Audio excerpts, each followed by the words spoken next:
Doubt was starting to surround Lewis Hamilton's Ferrari project. Questions about his adaptation, his future, and even his ability to compete at the front again were growing louder after months of frustration. But in Montreal, everything suddenly changed. And the most shocking part was not just the podium, it was the reason behind it.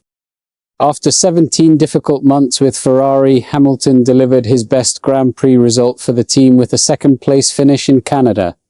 On a circuit where he claimed his first ever Formula One victory years ago, the 7-time world champion finally looked comfortable again. He beat Charles Leclerc during most of the weekend, attacked aggressively from the opening lap, passed Oscar Piastri early in the race, and later hunted down Max Verstappen to steal second place near the end. This changes everything. Hamilton admitted after the race that he felt connected with the car from the very beginning of the weekend. "I had a blast out there all weekend," he said. "Every lap, I felt we started on the right foot, came with the right attitude, and the car really behaved really well overall." The result was emotional for him because it represented much more than points. It was proof that the fight was still alive after months of pressure and criticism surrounding his move from Mercedes to Ferrari.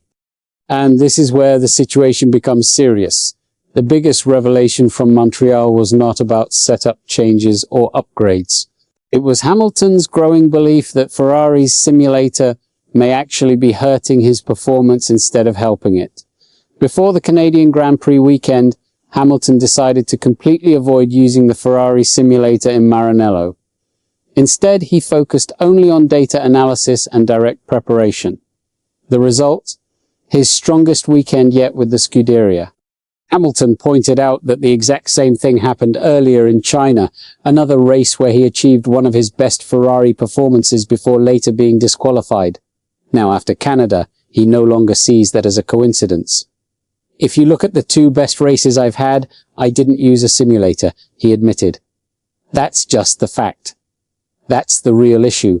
A team built around advanced technology may now have one of the greatest drivers in history openly questioning one of its most important tools. The British driver explained that simulator work could still help Ferrari improve correlation problems between virtual preparation and the real car. He said only he and Charles Leclerc truly understand how the car behaves on track, and that feedback from real racing conditions remains essential.